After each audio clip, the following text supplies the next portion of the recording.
पोट साफ होत नाहीये, दररोज फक्त 5 मिनिटं करा या आसनाचा अभ्यास आणि फरक अनुभवा। मलासन।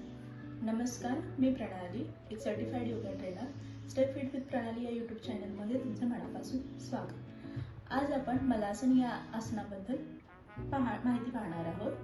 तर मलासन हे एक पारंपरिक बैठक आसनांपैकी एक प्रकार आहे, ज्याच्यामध्ये आता माळा म्हणजे एक फुलांचा हार, ज्यालाच गार्लंड असं इंग्लिशमध्ये म्हणतात, आणि आसन म्हणजे बसण्याची स्थिती।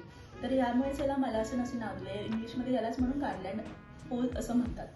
तर आपल्या शरीराची स्थिती आहे ती फुलांच्या माळेसारखी होते, म्हणून याला मलासन असं म्हणलं जातं। तर जाणून घेऊयात मलासनाचे फायदे। नंबर 1, पचनक्रिया सुधारते। या आसनामध्ये पोटाच्या स्नायूंवरती प्रेशर पडल्यामुळे काय होतं की आपली पचन सुधारते आणि गॅस, ऍसिडिटी ह्या समस्यांपासून आपण मुक्तता मिळवू शकतो।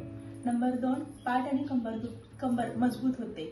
आता याच्यामध्ये पाठ आणि कंबरेच्या स्नायूंवरती प्रेशर पडल्यामुळे काय होतं, ते टोन होतात आणि मजबूत होतात। नंबर 3, पेल्विक एरियासाठी हे उपयुक्त आसन आहे। मासिक पाळीमध्ये स्त्रियांना जो कंबरदुखी, पाठदुखीचा त्रास आहे तो कमी होतो, तिथल्या एरियामध्ये रक्ताभिसरण वाढतं आणि आराम मिळतो।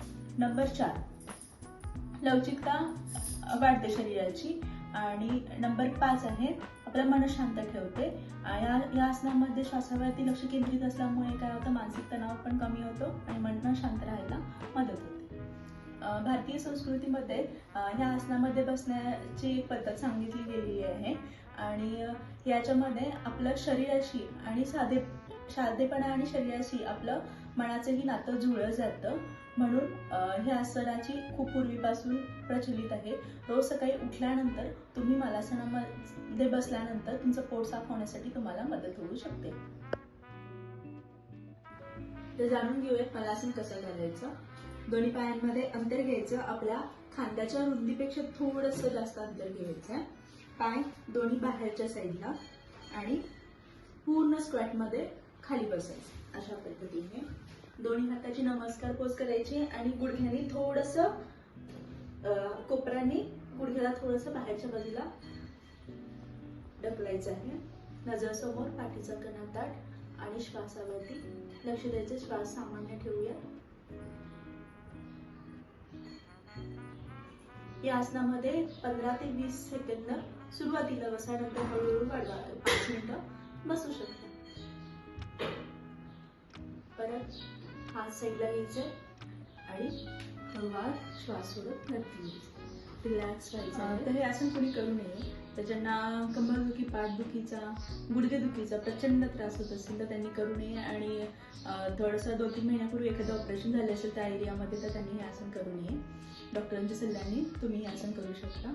आणि शरीरावरती जास्त जबरदस्ती करायची नाही कुठल्याच आसनांची, जितकं तुम्हाला जमेल तशी तुम्ही कॅपॅसिटी वाढवू शकता। आणि हे आसन जमत नसेल तर सुरुवातीला तुम्ही 15 ते 20 सेकंद करा, नंतर हळूहळू 1 मिनिट करा, 2 मिनिटं करा, असं वाढवत जायचं आहे। आणि जर पूर्ण स्क्वॅट जमत नसेल तर अर्धा स्क्वॅट करायचं आहे आणि फक्त हाताची नमस्कार पोज करण्याऐवजी फक्त थोडंसं अंतर जास्त ठेवायचं पायामध्ये, अर्धा स्क्वॅट करायचा आणि हलका हळूहळू पुश करत खाली जाऊन बसायचं। हे असेच व्हिडिओ पाहण्यासाठी स्टेप फिट विथ प्रणाली या यूट्यूब चॅनलला नक्की सबस्क्राईब करा। धन्यवाद।